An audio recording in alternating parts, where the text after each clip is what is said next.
مرحبا بكم جميعا وحياكم الله في هذه الورشة التفاعلية. سعداء جدا بمشاركتكم في برنامجنا التدريبي الذي ننظمه في هيئة أبو ظبي للطفولة المبكرة بالتعاون مع شركائنا.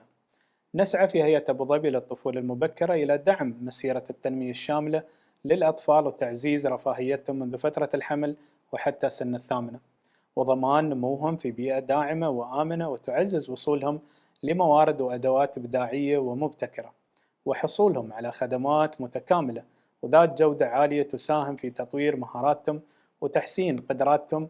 لذلك نحن حريصين على تمكين شركائنا وتعزيز قدراتهم لدعم التنمية الشاملة للطفل. هذا البرنامج تم تصميمه خصيصا للعاملين في قطاع التعليم المبكر والحضانات بهدف إثراء خبراتكم وتنمية مهاراتكم في مجالات الطفولة المبكرة وصولا لتحسين جودة التعليم وتحقيق رفاهية أحبتنا الأطفال من خلال التركيز على 4 مجالات رئيسية هي الصحة والتغذية، حماية الطفل، الدعم الأسري، إلى جانب الرعاية والتعليم المبكرين. نتمنى لكم مشاركة ممتعة ومفيدة ومداخلات ثرية وقيمة، ونتطلع للالتقاء بكم مجددا في برامجنا المستقبلية. نشكركم مرة أخرى على حضوركم ومشاركتكم، ونثمن لكم جهودكم في تنمية ورعاية أحبتنا الأطفال. One is test your knowledge. There will be an email that you'll receive with a code and you'll be able to access an online assessment. You may also want to click on the question and answers section on the website and you'll be able to see the commonly asked questions on there that might be able to support you with the assessment. All these sessions are recorded and will be available to watch after the session and are in English, Arabic and with Hindi subtitles. So let's start. So what are we going to cover today? As we all know, we always want our children to get along with each other, be alert and engaged, always feel secure and calm, being able to solve problems peacefully, be compassionate and kind. So during the session, to be able to achieve this heart, we'll be working on understanding children's behavior. We'll be looking at the environments and the effects environments have on children and their behavior and how to manage their behavior. We'll be looking at what communication and how important communication and the correct type of communication is when it comes to managing and supporting children to manage their behavior and their responses to certain situations. We'll be looking at how to self-regulate or how to teach children to self-regulate so they're able to manage their behaviors, and we're being able to support them in the classroom as well to do the same. Now, at the end, we're hoping that you'll become more confident in effectively dealing with children's behavior. We hope that you understand the importance of taking into consideration the stage of development of children when setting behavior expectations, very important. And we hope that you'll be able to implement a range of strategies to promote positive behaviors in children, and know that consistency, positive reinforcement, and a joined-up approach with parents is key to managing children's behavior effectively. Understanding children's behavior. Why do children behave the way they do? Many times we have children who behave a particular way in the classroom, which causes concern. We often sit down and wonder why such behaviors are taking place, and many time children are labeled to be difficult children, or he's always doing that or she's always doing this. But what we need to actually understand is the triggers behind such behaviors. Why are children behaving this way?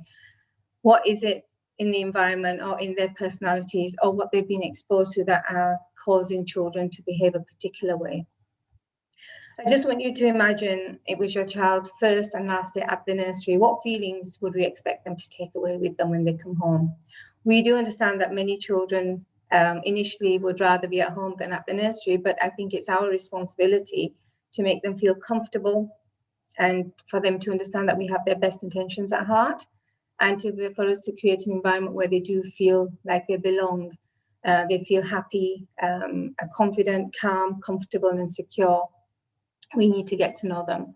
And this is a key point to begin with, is once we know our children, we'll be able to support them in them managing their behavior correctly, or being able to manage their behavior so they are able to manage their emotions in a particular way that will support their emotional well-being. I'm going to first look at environments and how do environments affect behavior.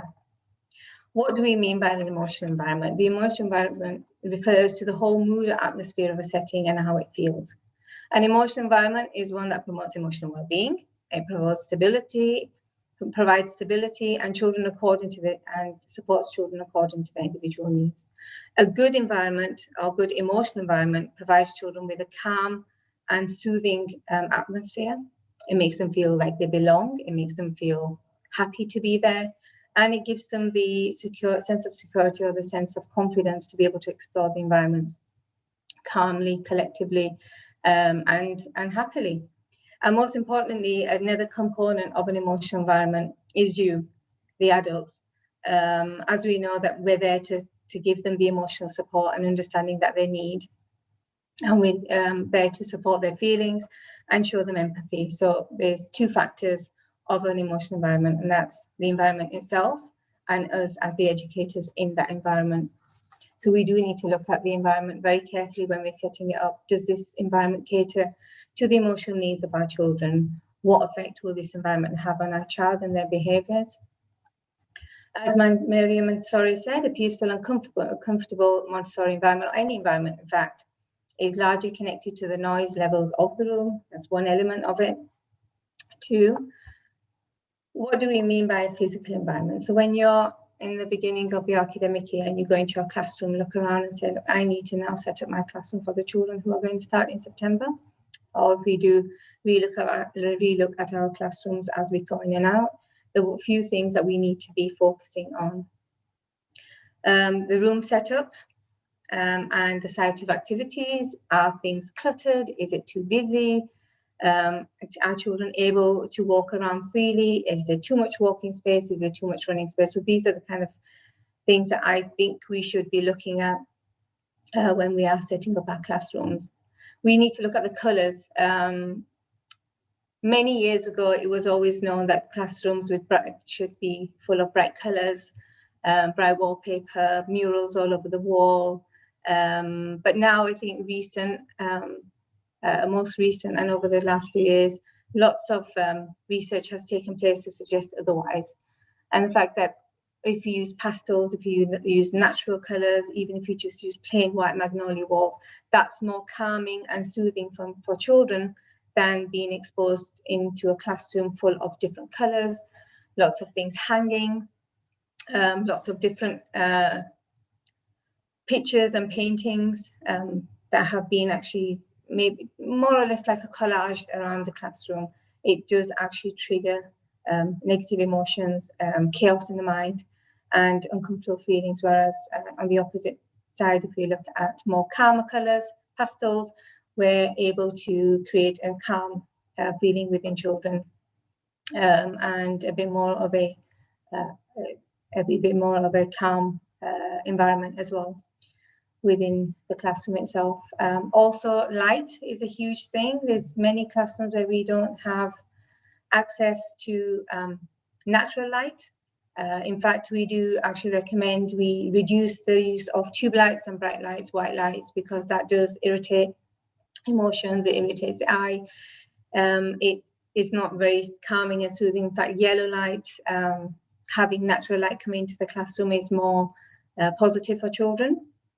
And that leads me on to the indoors and outdoors, whereas if we have natural light coming in, it's always important for children to have the opportunity to go outside to play as well. So try to have, wherever you can, lots and lots of outdoor play as well as indoor play. The balance is very important.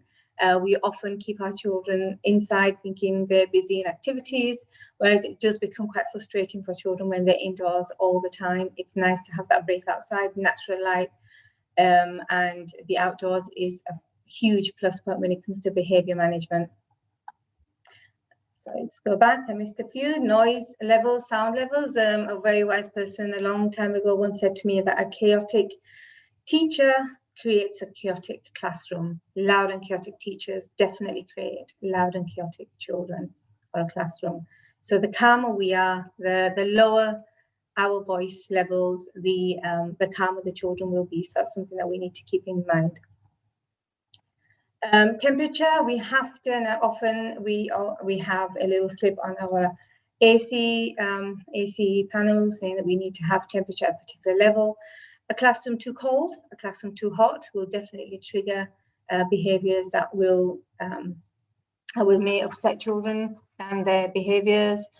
And also smells, we often say it's nice to have a nice smell, maybe lavender, maybe chamomile is nice. So some nice smells in the room as well. I think that's really nice and really important when we look at physical environments of children. Take that away. Oops. So we also need to understand that the environments that we have shouldn't be too large. I know lots of us are quite lucky to have huge classrooms, but I think it's important to break those classrooms up. I did have a supervision session with one of my teachers some time ago where we were concerned children had too much runaround space. Because it was a very large classroom, so what we did was we broke up the spaces into smaller areas. So the sections are kind of divided up and children are pushed into different areas of their classroom. Children in smaller groups, especially now with the COVID situation, it's very important to have that smaller areas where 2 or 3 children can be in a separate section, distinctively away from each other, but then still in close proximity to each other. We can use shelves, furniture, movable screens to define these spaces. And we can reduce the amount of visually distracting things around the classroom, things hanging from the ceiling, and as I mentioned, very busy, brightly colored classrooms. This is an example of what I was referring to earlier, a very busy, brightly colored classroom that we often used to say many years ago that was an ideal class, lots of visuals, lots of colors, quite busy. But I think the research that I mentioned has shown that this might not be the case, that we do need to calm ourselves down. In fact, the next picture I'm going to show you is something that I'm actually referring to. The calmer tones, distinct areas. It's a large room, but it's been broken up nicely so children will disperse themselves off into smaller areas.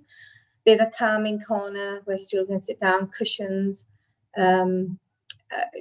natural things, natural light coming into the classroom. And you can see the use of natural material as well. So these are all things that are very calming to the mind and will help and support children's behaviours when we're faced with adversities or difficult, challenging times with children. So when we do look at children's behaviour management, it's really important to understand that children are different at different stages of their life. I'm just going to quickly whiz through some of the stages that we have here. So 8 to 20 months, usually children are just beginning to understand yes and no, and they have some limited boundaries. At 16 to 26 months, they're growing a sense of will and determination, and this may result in feelings of anger, frustration, which are difficult to handle and usually referred to as the terrible twos and temper tantrums that we're having to face when we're with our 2 to 3 year olds or 1 to 2 year olds. At 22 and 36 months, we're aware that some actions can hurt, well, children are aware that some actions can hurt and harm others. They will be able to cooperate with some boundaries and routines, and they're able to stop themselves from doing things that they shouldn't. So they are quite self-aware. And as they grow older, they're aware of their own feelings and they understand that some actions and words can hurt others. They begin to accept the needs of others and can take turns, share resources, sometimes with the support of others, but usually quite independently, and can usually tolerate delay and when needs are not immediately met. So they're able to actually tolerate and manage their behaviours quite well at this stage, by this stage. And they usually adapt behaviours to different events, social situations and changes in routine. At 40 to 60 months, children understand their own actions and that their actions are affecting other people, and they're aware of the boundaries set of behavior, expectations of the setting. And they're beginning to able to negotiate, problem solve, decision making without aggression. So they're quite in control of their emotions and of their behaviors. But we do need to understand that many of these stages will overlap due to, depending on the development or the exposures that they've had. It could, some of these behaviors may regress depending on the behaviors, so the situations that they've had to manage themselves in. We do understand, and also we need to understand that there should be greater flexibility for individual children. So each child should be treated as an individual, unique child, and we should not just focus on these age bands and say, look, the child must be like this. Why are they not like this? We've got to understand that every child is different. This is a guideline for us. So when we do see behaviors in a particular way, we can actually say, okay, we're not reaching a certain target right now. What's going on? We do understand, and as we've all been taught as we were doing teaching school, that lots of behaviors that we see in the classroom are learned behaviors. We can have positive behaviors, lots of positive reinforcement, and a lot of these behaviors have been learned.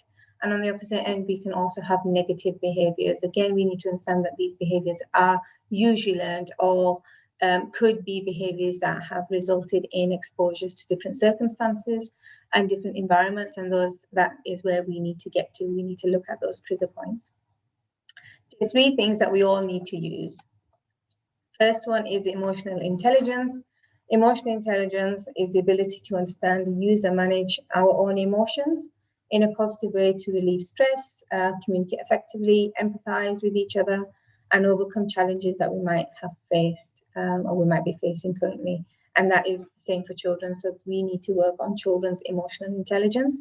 In fact, according to an American psychologist called Daniel Goleman, there are 5 types of emotional intelligence that we need to focus on, to support children manage their behaviors, which is number 1 is self-awareness, self-regulation, motivation, empathy, and social skills. So we need to look at these areas when we're looking at emotional intelligence and how to support children to become more emotionally intelligent in their behavior management in the classroom. Positive language is something, or positive linguistics is something we also need to use. We need to use positive language as it empowers children to make appropriate choices and make those appropriate choices on their own, which actually makes them feel very much empowered, and it boosts their self-esteem. It also allows them to focus and learn on positive behaviors instead of focusing on the negative ones, because the negative ones, as we know, will usually lead to frustration and anger.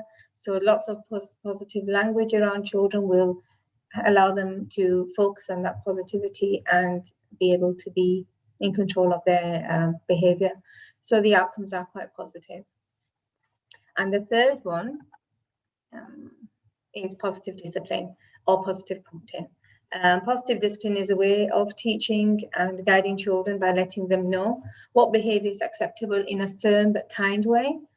So obviously, no naughty chairs, no thinking corners. It's more of trying to be firm with children, but doing it in a way where they will be connected to you, they feel positive, they feel still being cared for, still feeling safe. So that positive prompting will support them managing their behavior in a positive way. And this approach also helps children feel like they belong, and it gives them significance, and usually supports connections and develop. And again, as I mentioned, mutual respect is a huge thing that will empower us to support children's behavior. The next slide. So you see some emotions there. Emotions are just that, they're emotions. Emotions can either be positive or negative, and that doesn't make them good or bad. They're just real. It's not what we feel that matters. It's what we do with those feelings and how we respond to them that makes a difference. Now, there's one thing that I've read often, especially during lockdown, when there was lots of research on children and how their behaviors are while they've been at home. And I think what's really important is a message that we should give each other and to our parents is that emotions are okay. It's okay to be angry. It's okay to be sad. It's okay to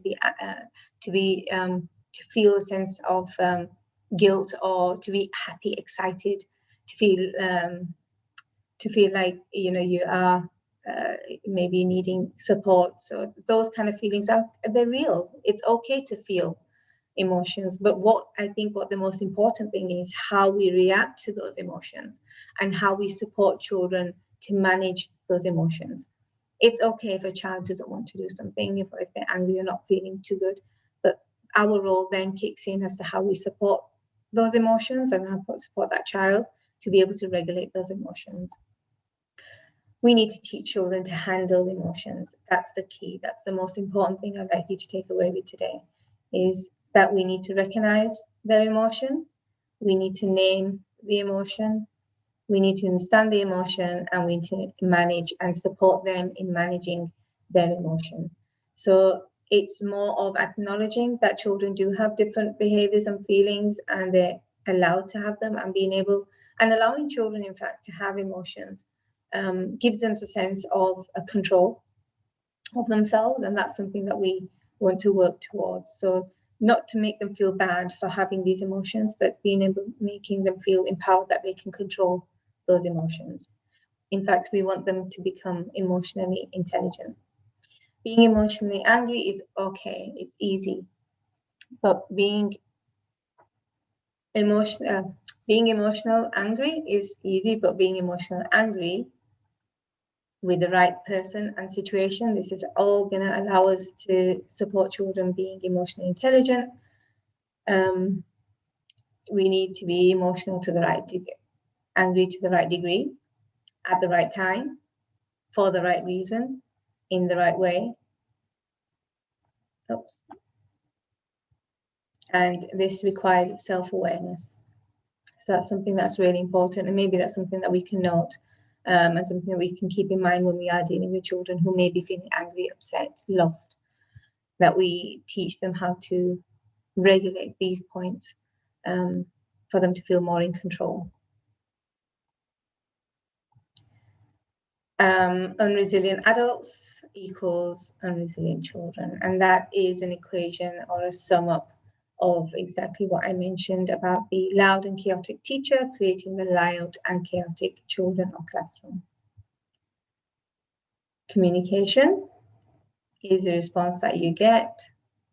Shouting creates fear, low self-esteem, and low self-confidence. We know that. When we shout at a child or we show them anger in response to their emotions, they are going to feel worse than they were feeling initially. You will actually create low self-esteem, low confidence, and the more that happens, the more of an instilled behavior it becomes, and eventually becomes a part of who they are. So I think the responses we give to the children is the response that will actually create them into resilient human beings. And this way leads me on to resilience. Resilience is tied to how we manage our emotions, one's ability to adapt positively and constructively in the face of adversity or risk. We need to give them the gift to bounce back. That is our job. That's what we're there for. We need to support them, allow them to have their emotions, allow them to feel the way they're feeling, but then support them in managing those feelings and give them the strength or the confidence, in fact, to bounce back and then smile again. Lovely picture. Can we teach resilience? Yes, we can. Of course we can. We can provide a positive framework to motivate children to develop resilience over time. It will not come straight away. This is a learned behavior. The more and more we support children with their emotions, the more and more resilient they become, and that's key. Again, another key factor for this morning. Resilient is a learned response. How can we teach resilience at early age level? We can teach them by allowing them to take turns and maybe speak to them about how important it is to take turns. Motivate a child to engage in activities that he or she finds challenging. So we do want them to take calculated risks, to be able to feel strong, to feel empowered, to feel in control.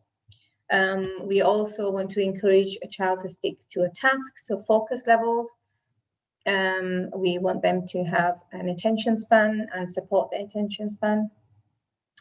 We do also want children to help us tidy up when they're finished, so that will also support children in their resilience levels. And we want to support children and how they manage responses to their friends. Just a second. There we go. Communication is key. What you say and what and how you say it is very, very, very important. So listen to yourself speak, listen to your communication, Listen to how you manage. Need to move this panel out the way it's coming. There we go. How you say it matters even more. My slide isn't changing, Rafi. There we go. Children feel safe and secure when we take responsibility for our communication, communicate what we really want to say, choose how we really want to say it, and communicate what we need or want to do, and choose how we want to do it. Become aware of our vibes and how we resonate. Back there. So we need to be in control of the situation. We need to be clear. We need to be concise. We need to be repetitive. We need to use the same approach each time. The more we change our approach, the more confusing it is for children. They're not going to feel safe. They won't feel secure. So we need to reflect on ourselves first before we then walk towards making children feel resilient, feel safe and secure in the environment that they're in. So we need to reflect on ourselves just as much as we'd like children to reflect on their behavior. How do we communicate? So this is something we may need to reflect on. This is really, really important. I'll just look at the percentage here on this pie chart. So your voice, it will support 38% of how a child reacts to you. So your tone of voice, is it low? Is it loud? Is it soft? Is it harsh? So that's something that you need to reflect on.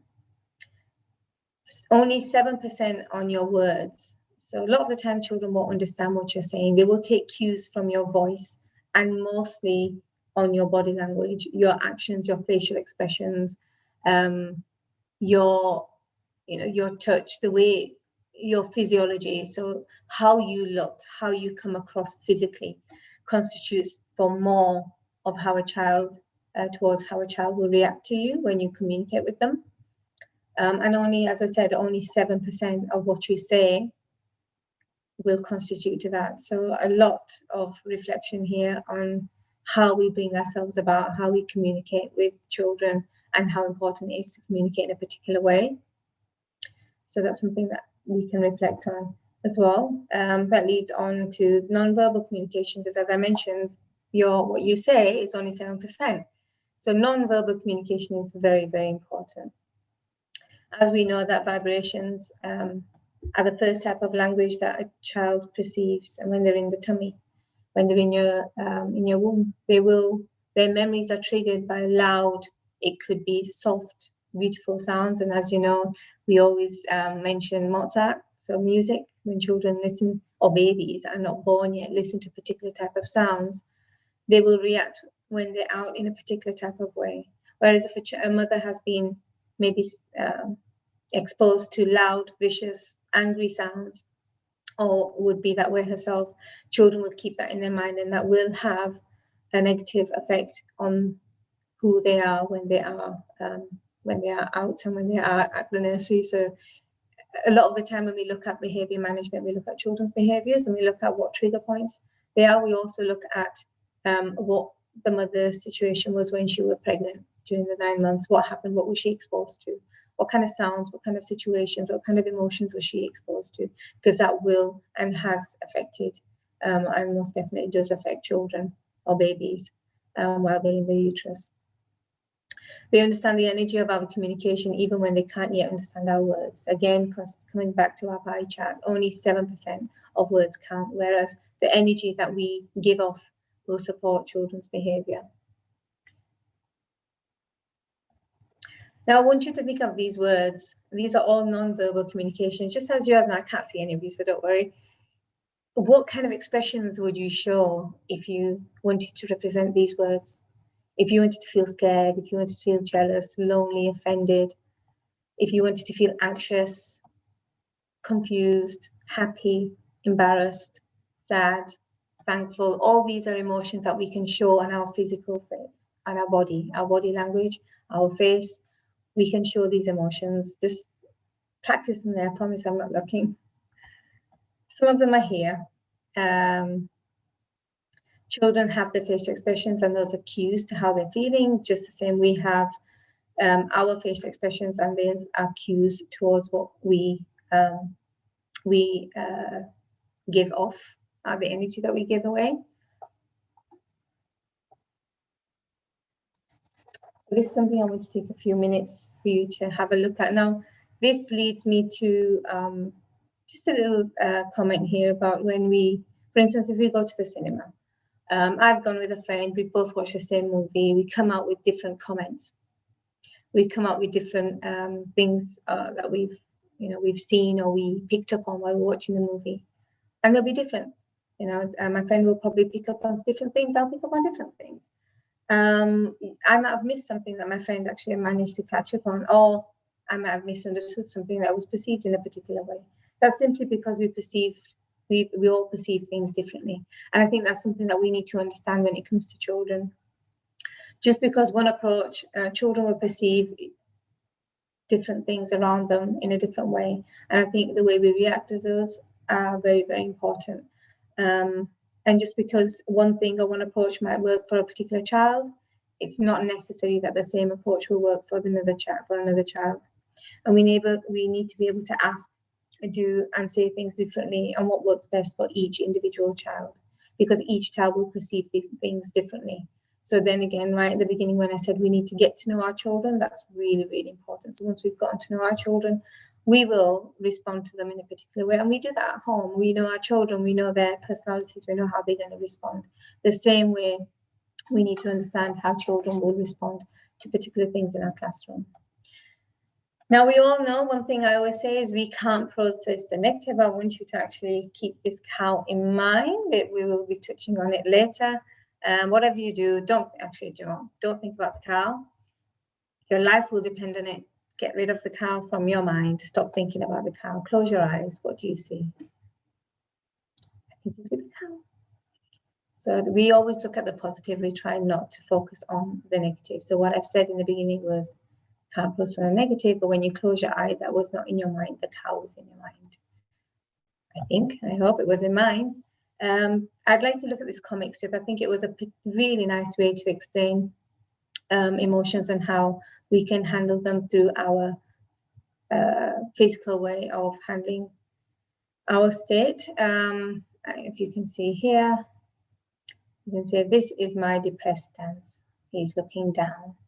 When you're depressed, it makes a lot of difference how you stand. The worst thing you can do is straighten up and hold your head up high, because you start feeling better. I don't think many people can cry if they're looking up. I think that's something that's come to mind. And when I read this comic strip, if you're going to get any joy out of being depressed, you've got to stand like this. So how you hold your body does also, it does show how you feel. I think what we need to do is actually teach each other and our children that body language is a big giveaway as to how we're feeling, and it does actually support us in controlling how we feel. Like I said, if you try to look up and cry, it's usually quite impossible, because our emotions are driven by the way we maybe enact them as well. So what do you want? How are we going to do this? I've spoken about all the things that we need to do, but how? Say it the way you want it. Stop running in the supermarket. Instead of this, what do we want them to do instead? Remember, we walk in the supermarket. So we turn around what we want to say. Again, as we mentioned about the cow situation, we don't want to focus on the negatives, because the mind doesn't want to acknowledge the negative. It will most readily react to the positive. So we need to twist what we're saying around quite consciously to begin with, and then it becomes a habit. Remember, the brain does not process negative. Do not think of the cow. So what are you thinking of? Use positive linguistics. We spoke about positive language, positive linguistics, because words do have an impact. Don't forget, instead of saying, please remember, why, we can ask the child what happened. But maybe we can ask them and try. We can ask them to try to do their best. Can't. Maybe not yet. Big or small, maybe refer to the child's age now instead of saying older or younger. Good or bad, we need to be quite specific, because children will react to what we say. We don't want to tell them they've been bad or they've been good. We need to tell them why. We need to be specific so they kind of keep that information in mind when it comes to the next exposure to a particular situation. Sure creates a doubt, so let's be more specific. Again, be more specific. Yes or no. If it's yes or no, we need to understand why. What energy feeds your communication? In life, we tend to attract what we focus on, so let's focus on what we want. The word instead short circuits the brain. What do we want? What do we need? And what do we have instead? Let's look at the alternative instead of shutting off the brain and saying no, negative. We want to look at alternatives. It shifts us from the road of what we want to avoid and puts us right on the path of what we want to achieve. There's many calming down activities. I had in mind a few that I wanted to list, and we can have, I think there's meditation is a huge one. Start a session of the meditation. Play-Doh, we can have this water play is a huge one. And we can support calming down activities with, I mentioned Play-Doh. There's moon sand. I love moon sand. That's a lovely way to calm down children maybe. And then a lot of the calming down activities will depend on what the child's behavior is like, the child's personality is like. Maybe they love to draw, maybe they love to paint. Maybe they love sand play, so look and get to know your child and support them with their calming down activities. Rules and expectations. Age appropriate expectations. It's important to know what rules are appropriate for what age group. Shared understanding. All staff and children must be aware of the rules or the expectations. Consequences. All situations, rules, and circumstances need to have consequences if they've been broken. That's subtle consequences. And then we have positive reinforcement. So we must follow a positive management scheme. We actually want to take away the negative and focus on the positive. Age appropriate expectations. What are they? We've already spoken about them. We know what we're expecting from our age groups. So we have to make sure we have realistic expectations. We need to be sure that we approach each child according to what they should and shouldn't be able to do at a particular age. And if we're at a point where we think maybe the child should be able to do a certain thing and it's not, then we look further. Then we support that child and we encourage them to be able to manage those situations in a more productive manner. Shared understanding. What are we aiming for?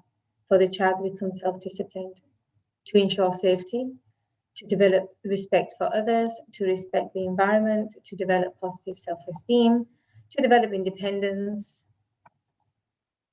That's what we want children to do. We want them to strive to become their best and fill that heart that I showed you at the beginning of the first slide. We understand that certain situations have consequences. We need to agree on expectations and agree on the consequences. And if children are not aware, we need to remind them. If we are not aware, we need to remind ourselves. We need to know the rules.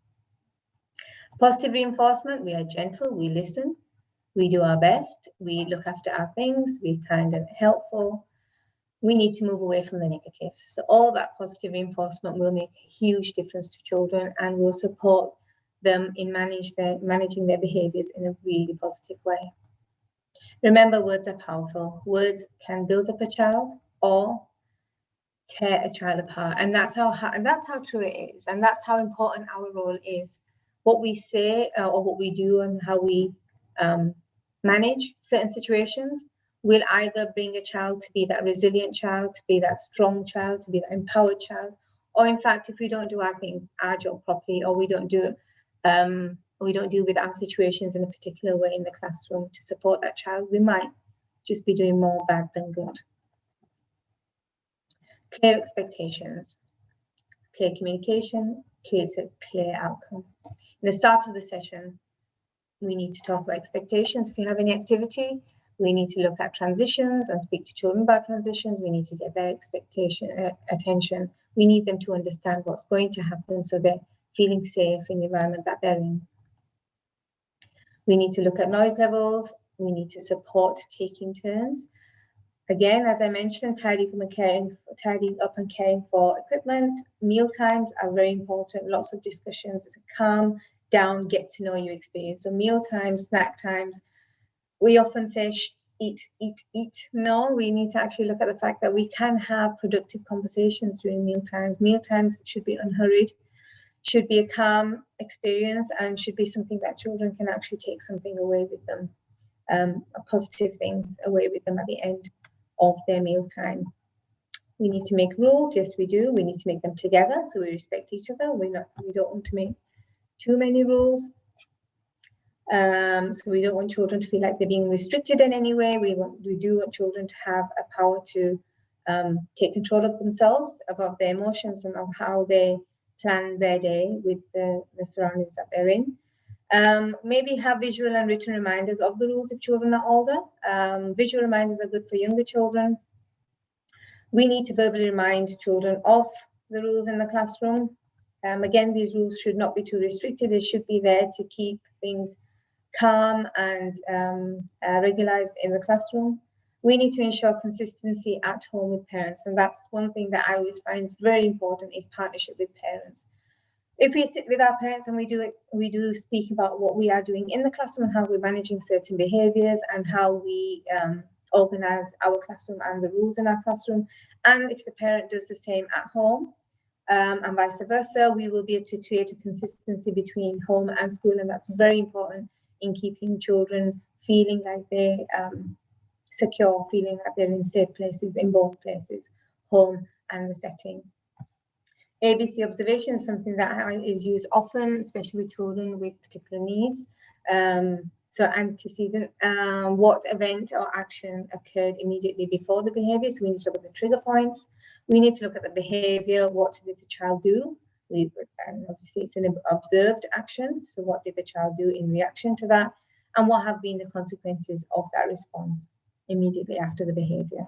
Once we do acknowledge these three steps of behavior, we'll be able to manage it in a more positive way. Positive linguistics, language, frustration. How can we help a child when they're frustrated? I'm just thinking I'm running out for 2 minutes. I think we need to acknowledge that children can become frustrated and upset. We need to let them know that we see that. We need to ask them what happened, what they need, what they want, maybe what they wanted to say. So I think it's really important, if there's any emotion shown in the classroom, that we do acknowledge that that's okay, but we need to look a little bit deeper. There's some more sentences here. I'm just going to whiz through them because there's many. Oops. So just a couple there for hitting. Kind hands, hitting is not acceptable. Peter for walking and playing football, not for kicking. Just let you whiz through those quickly. Using your look into my eyes, Ben, do you see a happy face? Or Ben, hear the tone of my voice, does it sound happy? I think that's very important for children to be able to recognize how we're feeling. And I think it's important also to remove the child from the behavior, look at the behavior, look at the child, and then make that equation to support behavior management. So these are some alternatives that we can use. We do not want to label a child being difficult, naughty, or a little monster. In fact, we need to allow them to understand hitting is not acceptable, allow them to be able to give turns, and maybe look at different ways to support children's self-esteem and saving them from feeling bad about themselves.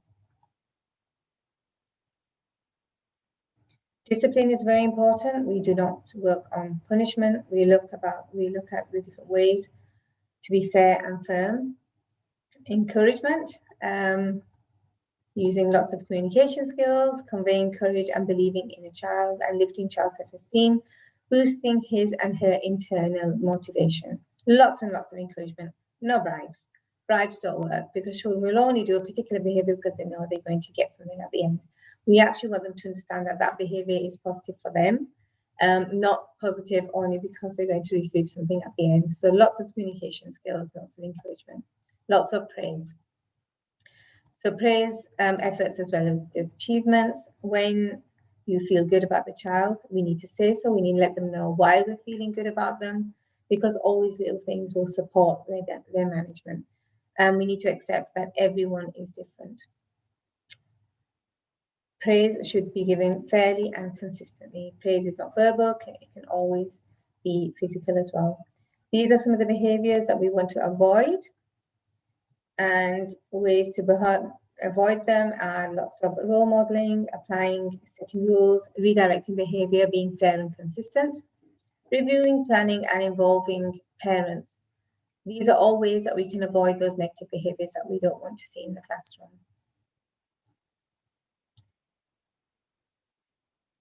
Some more ways that we can support behavior management is to be clear about expected behavior. Make sure you notice each child at each session. So each child is an individual, should be dealt with individually and uniquely. Use praise appropriately, the right way, for the right reasons, and do explain why you're praising the child so they're aware of what they've done that's right.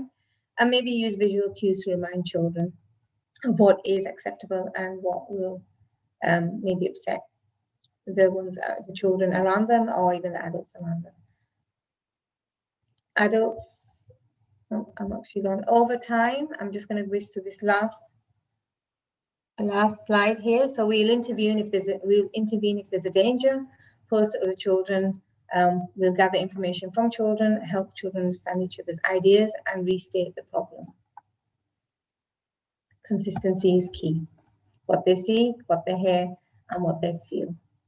I hope you enjoyed the session. I probably have missed a few slides, but we will put things on at the end for you to have a look at. But those are the main keys and factors to support behavior management. I hope you help. Thank you. Rafi, are you there? Yes, I am. Hi, Thank sorry, you I very think I've much. gone over time a little bit. Sorry. It's okay. It's okay. I think it's an interesting topic, and I don't think anybody would mind that we, we crossed a little bit. So we have our, Nicola is here again, which is very impressive. Doesn't miss a session. Do we have any questions for anyone? Anything that is unclear about? Now, before we write the questions regarding the certificates and this video for the sessions, please note that on Tuesday, last week's certificate and this week's will all be sent out. We're just waiting for the approval from the relevant authorities before we dispatch them. And this would be a delay just on the first time. I think after the certificates are sent out, the other ones would come regularly on Tuesdays.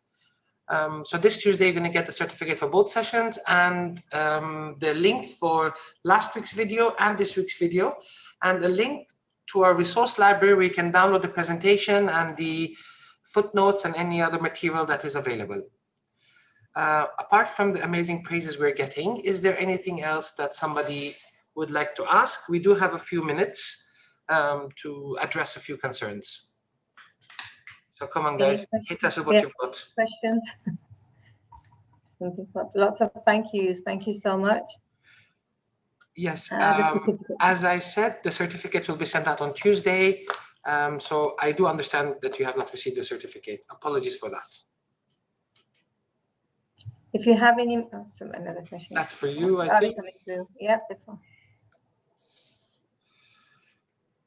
Okay, so what would you recommend for managing a child's behavior who is extremely aggressive? So again, we would focus on the factors that I've mentioned through the session. If those reasonings or those ways are not working, then we need to look a little bit further. I think the most important thing is to look at the ages and stages of that child. Are they where they need to be? Have they reached the certain age stage? Are they where they need to be? If they're not, then I think it might be a little bit more. So that's something that we need to look at. The second thing I would mention is learned behavior. So where is the aggression coming from? Are they older siblings? Are they learning that behavior from anywhere? If so, then I think the next step for yourself would be have a parent meeting and speak to the parent and just get to know what's happening at home. Because it could be something that the child's been exposed to at home that's actually creating that learned behavior. So it could be two or more reasons for that behavior. And then that would support you in managing the behavior. You might need to have some external support, or you might need to have some more collaboration with the family to be able to support and work towards allowing the child to regulate their behavior. And as we said, resilience can be learned. So it'll be a bit of a process for you, but if you kind of persevere and have those connections and understand the child and the circumstances around them, I would definitely be able to support the aggressive behavior. Thanks. We do have another question from Nicola. How do you improve communication surrounding behavior management with parents? Well, the main key for, thanks, Nicola. How do you try to improve communication surrounding behavior management with parents? You need to have lots and lots of communication with parents. We need to have lots of meetings. We need to meet them often, speak to them often, understand what's happening at home, what they're being exposed to at home, speak to them about what's happening at the setting. So communication, again, with children and with parents is key. So lots and lots of communication. They need to trust and understand that we are just looking for the best outcome for their child. And I think once they've gone to that point, you get to work in collaboration with them. And consistency, again, is key. We have another one here, Imelda. Thank you for this very interesting and informative session. See you. We have one from D. Is how do we manage a 31-month-old child wanting constant attention in setting and showing behavioral issues by throwing his food and not going with the class routine? Perfect. Again, as I mentioned, it's really important to understand the child as an individual. We need to look at what stage the child should be at. If they're not reaching that particular stage, we need to understand the trigger points around or the circumstances around that child. If the child is throwing food, what's happening at home? How is the child eating at home? Again, we're having snack time together with the other children. That will be a huge support because the children will be they will be sitting down and enjoying their snacks, and we can actually use that as a model behavior.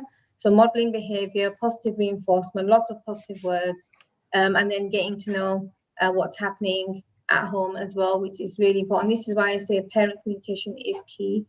But in the classroom, I think having consistency, as I mentioned, having a routine, having the child understand the routine, maybe have visual cues around the classroom, have a board that says, okay, now it's this, and maybe give, actually an example would be having the visual cues on the board, but giving that child the visual cues as well so they can match, see what's going to happen next. So that will give a bit more of an opportunity for them to feel empowered and in control. So that's something that you can try. Let me know how that goes.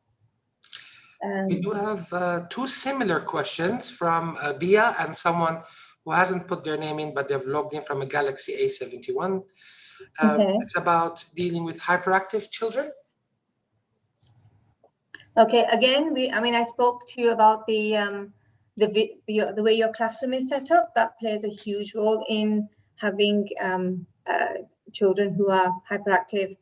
You need to look at your classroom and look at how it's laid out. Look at the colors around. Again, the more calming the classroom, the more calming the child will be.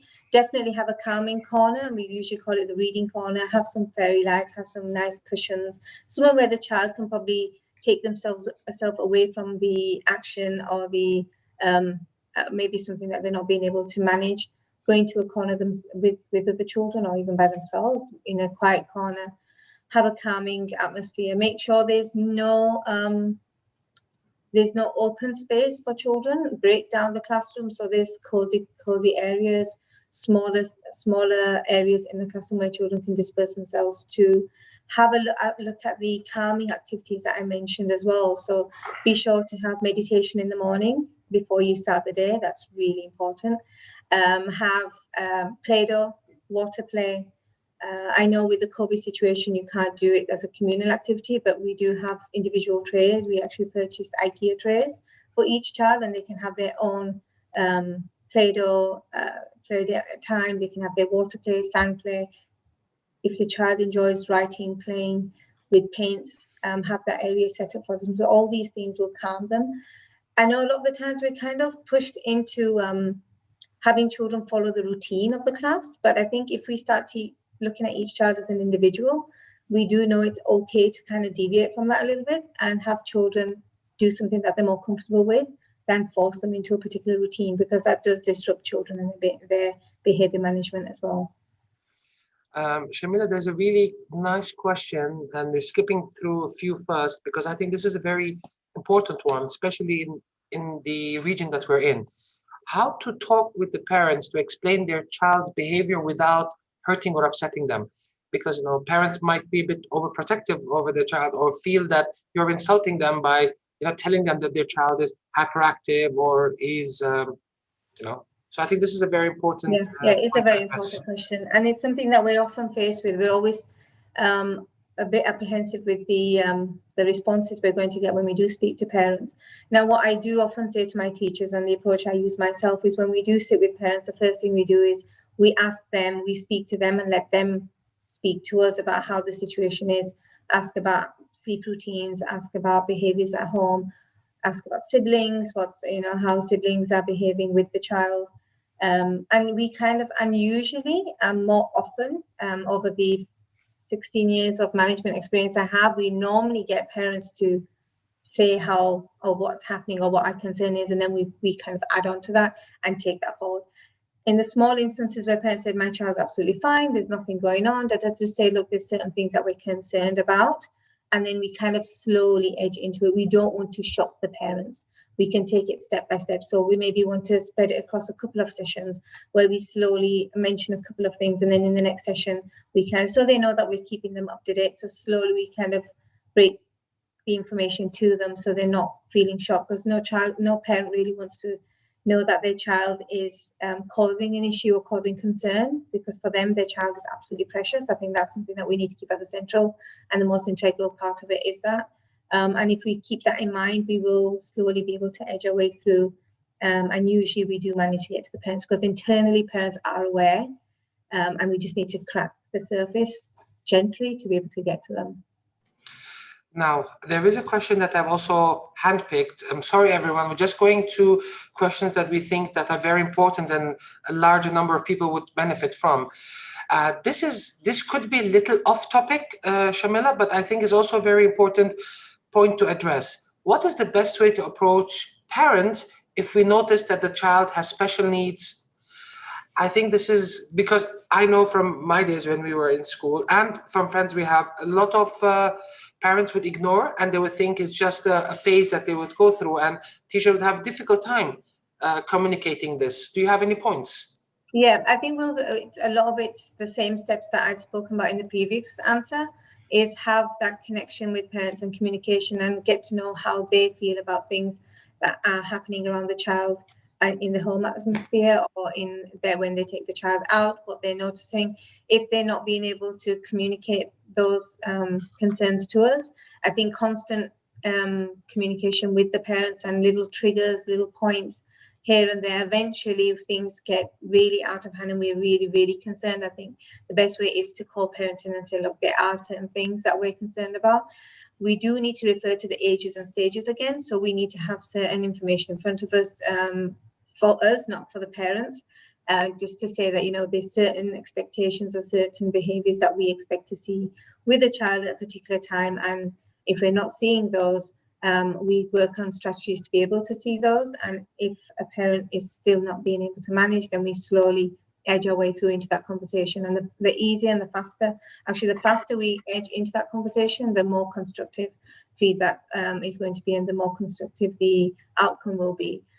Just a quick mention of an example I had with a parent who refused to acknowledge that their child had an issue, and we were so sure that there was something going on. I just persevered. I kept on. I kept having meetings, gentle meetings. I kept having little discussions. The parent would not acknowledge, in fact, got quite upset with me and was not ready to accept.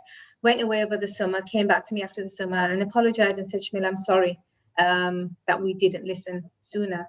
Because they will, eventually it will come back to them. And I think that we can't hide that information from them. We must let them know, and how they react to that is something that we need to be able to manage slowly and over time. Okay, we do have time for one more question. And this is something that we had a discussion a while back internally with Sharon. She's the one who actually helps us with all the content.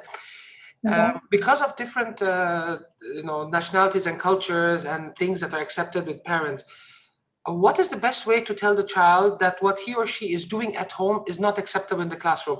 How to help the child differentiate between home life and classroom life?